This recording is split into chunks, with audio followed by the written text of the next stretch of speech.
Hello everyone and welcome back to more StephenPlays Magic Duels. On the last episode, woo, that's all I'm going to say. If you didn't see it, I would highly recommend going back to watch it. There's a lot of close calls, a lot of fun gameplay in that match, and let's just say Rise from the Grave pulls cards out of a graveyard and not your graveyard today.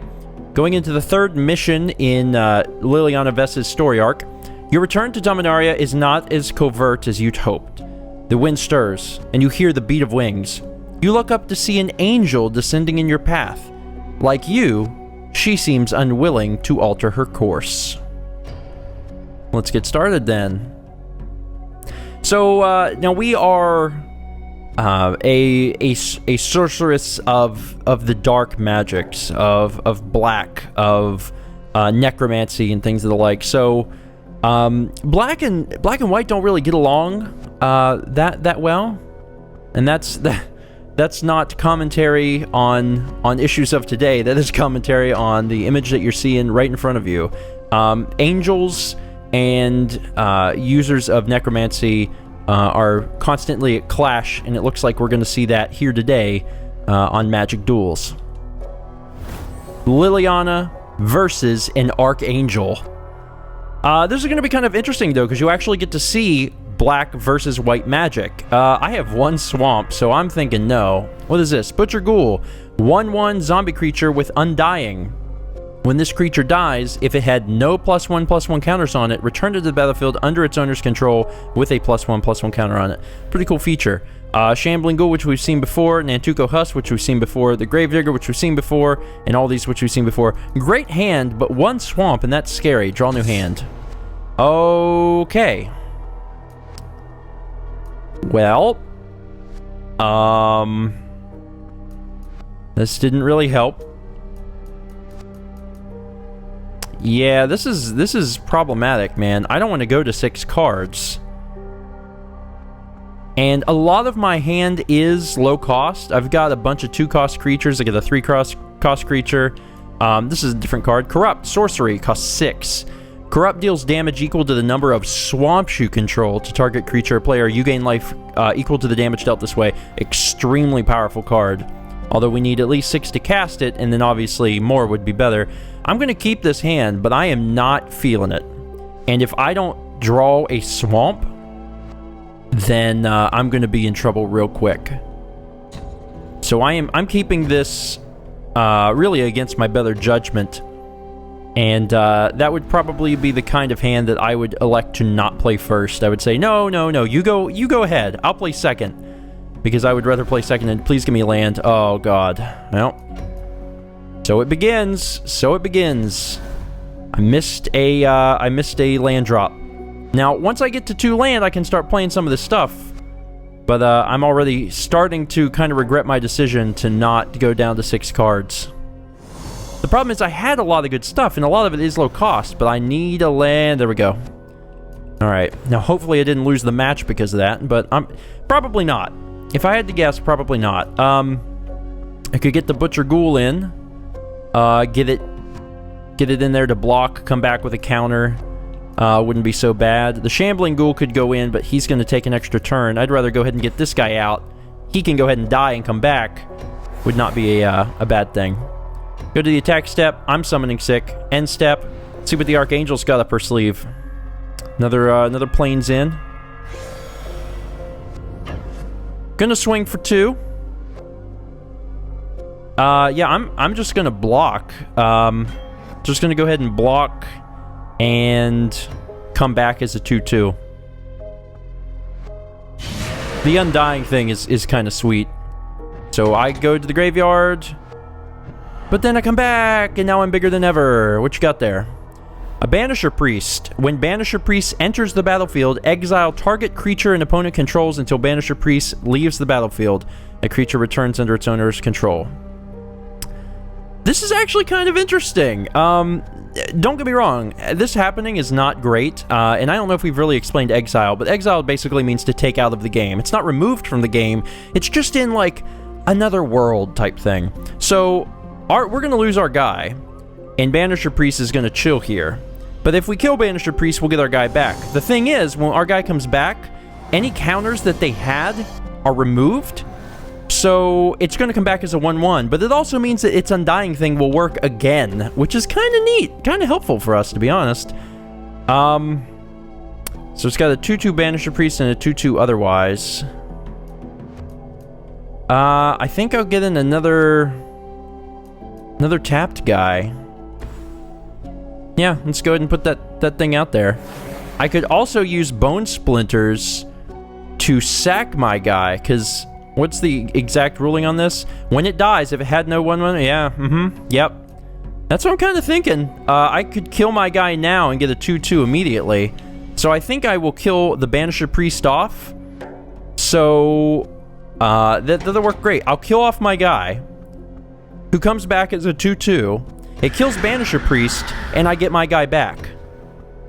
And you'll notice he came back as a 1-1, because if you go into exile, when you come back, you don't have any of the counters that you had for anything. Niblis of the Mist is a 2-1 spirit who can fly. When it enters the battlefield, you may tap target creature. Whatever. Okay. That's not gonna bother me, dude. Not gonna bother me at all. You're gonna swing at me with the 2-2. I'm just gonna block with my 1-1 and get a 2-2 out of it. So, whatever. You do your thing. I'm just over here rocking the black magic, man. Good attacks, good attacks. And what do you know? I'm coming back. And step. That worked out really well. Really good plays here. And I'm up to 4 land. Probably need to get a crow in to deal with the spirit. Would not be a bad thing. But I also could play double Shambling Ghouls, which I think is what I'd prefer to play. So I'm just going to go ahead and get those guys out there. And I've got 2 2-2s. Let's go to the attack step. And I think I'm going to swing with both. I would love it if I got rid of his spirit guy, so I wouldn't even have to deal with a flying creature. The most he can hit me with next turn is 4, and then I'm going to have a bunch of guys. So I'm just going to attack with both. Even if I'm left open, not a big concern to me right now. No blockers. He takes 4. He's going down to 16. There's 2. There's the other 2. Go to my end step. And his turn. I think he missed a land drop, actually, because he's still at 3 land and I have 4. So he's swinging for 4, and that's fine. I don't really mind that. He's coming at me strong for 2. And then 2 more. So 16-16, but I've got board advantage bad. It's his second main. Let's see what he does. He's playing Emancipation Angel, which is a 3-3 flying angel. Okay, so now we're getting into some serious stuff. When it enters the battlefield, return a permanent you control to its owner's hand. So something's got to come back. So what's he returning? He's returning... He returned a land. Okay. I feel bad for the guy because he's already behind, or she's already behind a land, and then all of a sudden she has to return a permanent in order to play that card, and she decided to take a land back. So yeah, not great. I get the Carrion Crow, I get another Shambling Ghoul. I'm kind of in a bad predicament at the moment because now we've got 2 flyers. So that sucks a little bit. The thing is, if we keep hitting hard, she's going to eventually have to stop attacking with her guys and have to use them to block, and that's whenever I could probably get rid of some of the flyers. I also got a lot of insta-kill stuff. I get a lot of cards that just destroy, and I could use some of those too. Don't really want to use Corrupt on a 3-3 Angel. Corrupt is a great card to just, bam, hit the life force directly. Let's see. Let's go into the attack step, because I don't need to play any of these guys at this particular moment. I should decide right now what I want to do. What is it that I want to accomplish? Do I want to swing? She can only block 1, so if I swing, she's taking 6. But she can block one of mine and I'll lose 1, and that would be bad, so... Of course, the other thing is that... She's flying, so once she starts swinging at me, assuming she's tapped, I'm not going to be, like... I can't block her anyway, so I could also just swing. Do I just want to swing and get 6 damage in and take her to 10? She's going to hit me next turn for if I'm all tapped out, she's going to hit me for 7. So things are going to start moving real quick. I don't know if I really want to play it that way, but she does have 2 flyers, so I got to take that into consideration. I think I'm going to skip this attack. And just hold out, because I may need some of these guys to sacrifice. Like, if I get a bone splinters or something, I may need to sacrifice a guy in order to kill off a creature. So I'm going to skip this attack phase. It's urging me to play a creature, and I agree I should probably play the crow, so I'm going to go ahead and get the crow in there. Crow comes in tapped, unfortunately, but it's in. End step. I've got 5 creatures. They've got 3. Starting to catch up on land. We have the same amount of land now. Going to the attack step, swinging with the flyers, of course. Not a big problem, because I have more guys. Like, I can't do anything about this damage. And because I can't, I am not concerned about it. Oh, you're playing something. A Pillar-Filled Ox, which is just a 2/4. Really good blocker there. Really good thing that can do some serious damage and take some serious damage, so... What do we got here? I drew another Corrupt. Wow. If I could get the mana to play this, this game would end really soon. Because this is a fantastic card. And I'm glad I got 2, but I need some mana to play it. So, let's go ahead and get this guy in here. I'm being hit for 5 in the air each turn, so I got 3 turns to live. Well... My crow can kill off the spirit, so then it'll at least be 3/3. So the crow can't attack. I need the crow to defend. With that in mind, I can swing with the other guys. But the big problem is, if I swing with the other guys, he's got that 2/4 now. And that becomes a bit of an issue. Swing here. And swing here. The reason I'm swinging with those 2 guys is that the 2/4 can't kill the 2/3. They'll just stop each other. If he blocks with the 2/2, then I win that matchup. He'll probably try and double block something, and if he wants it that bad, well then, goodness sakes, he can have it. I might throw in another 2/2 just to see what he does. Otherwise, I feel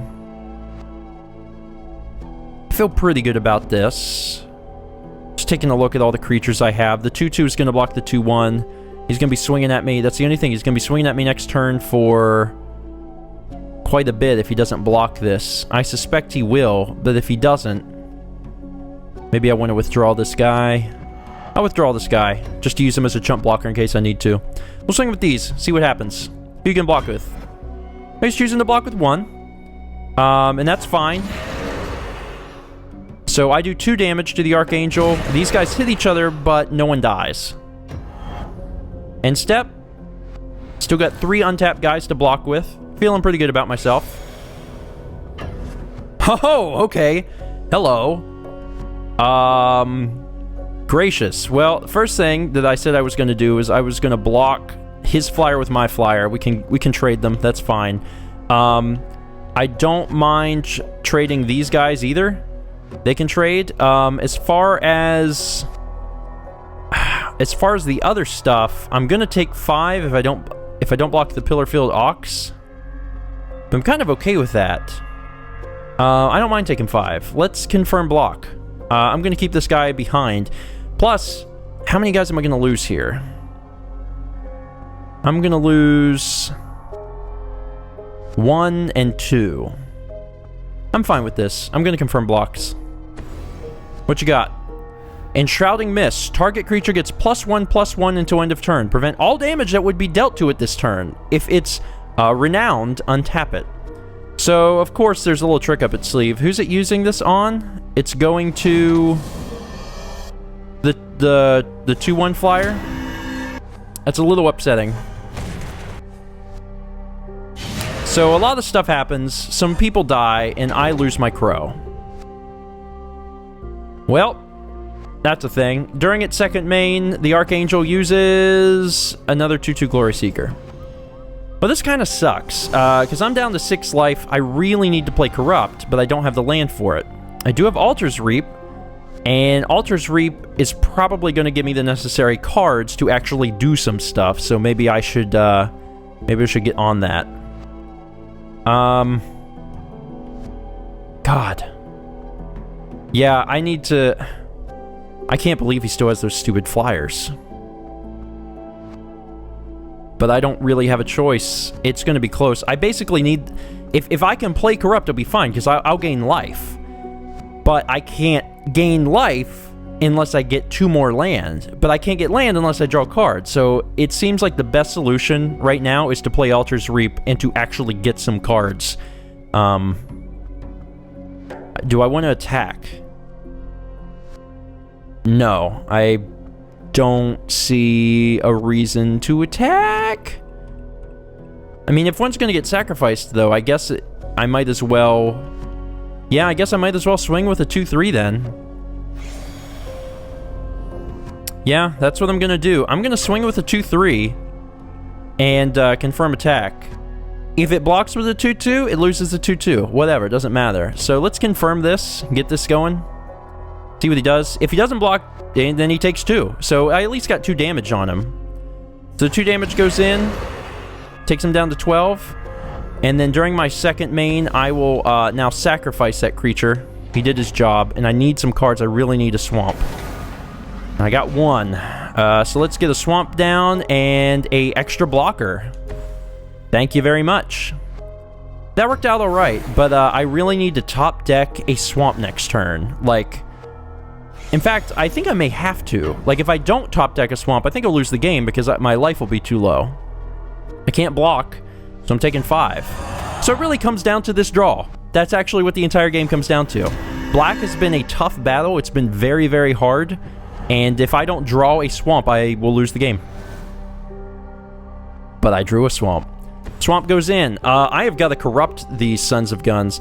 So here's how this is going to work. Corrupt deals damage equal to the number of swamps you control to target creature player. You gain life equal to the damage dealt this way. So I can deal 6 damage, and I will gain 6 life. Now, normally I would say, let's hit that son of a gun where it hurts. Let's do 6 damage right to her life total. That sounds great. And actually, maybe I should do that. I was thinking that I would use this to gain 6 life and kill off that 3/3 flyer. But I've got 2 of these in my hand, and if I can survive... That's a risk, though. That's a risk. If you guys are unaware of what I'm talking about doing a Corrupt this turn, waiting until next turn, and then using the other Corrupt on her. That'll do 6 and 6. That's 12. That'll kill her. The things that are risky here is that if she has anything, really, to, like, buff up her guys, and she's got 4 cards in hand, that's scary. She has anything to buff up her guys, when she goes to swing at me, she's gonna kill me. And I basically have to decide if that's a risk I want to take. The more conservative approach would be to play Corrupt, kill off her 3/3 flyer, and then proceed from there. But the fast way to victory would be to use the Corrupt on her. But it's risky. She has got 4 cards in hand. She could easily have something to buff up her guys. And I don't have any way to block flyers. Oh, man. I don't... The red guy in me wants to just hit her with Corrupt. Take the risk. See what happens. That's what I'm going to do. I'm going to do it to her. Is this the right play? I don't know. But she takes 6 and I gain 6. Attack step, not attacking. I already have my win condition. My win condition is sit here and hope that she doesn't do anything to buff up her guys to do 7 damage to me in 1 turn. She's coming at me. If she has anything to buff them up, I'm done. No blockers. She didn't buff them up. I take 2. I take 3. I'm down to 2 life. Her end step. And a swamp. Is this it? Did I do it? Think I got her. Anything in response? Bam! Holy crap. Having 2 Corrupt was crazy. And I got real worried there at the end because, you know, she could have easily... She had a card earlier that buffed up her guy +1/+1. If she had anything like that, or... If she had 4 cards in hand, she had a lot of options. If she would have swung at me and hit me with any kind of buff, I think she needed a buff of, like, +2. That would have been it. But luckily, having 2 Corrupt really sealed the deal there. 12 damage between them. Look at us counting up. Angels are nothing more than an annoyance to you. It does not escape you, however, that their attention is a testament to the power you have accumulated. But there's no more time for distractions. Now it's time for the Raven Man. That's really cool art. I kind of feel bad for the Angel. The Angel's like, no, stop, evil sorceress. And Liliana Vess is like, yeah, I don't have time for this. Have you seen my Corrupts? I have 2 of them. Anyway, that is it for today. Thank you guys so much for watching. That was a fun episode. I think it's kind of bad because I feel like, you know, white was the training color, and as we've progressed, it's showing like more and more complex cards, but it also doesn't, it's not quite fair to white, because there are some really intricate, complicated, really cool white cards. And I feel like, you know, as time has gone on, they're getting more intricate and complicated, and people are being... I've been reading the comments, and people seem really impressed with black. Don't get me wrong, black is super cool, but I feel like white kind of got the short end of the stick because it was, like, the training missions. So, there are a lot of intricate, cool combinations and things you can do with white. But I also will not discredit black because it is sweet, and being able to do things like Corrupt and Rise from the Grave, like, those cards are so fun to play. Anyway, that's it for today. Thanks for watching. We'll see you guys next time for more Stephen Plays Magic Duels.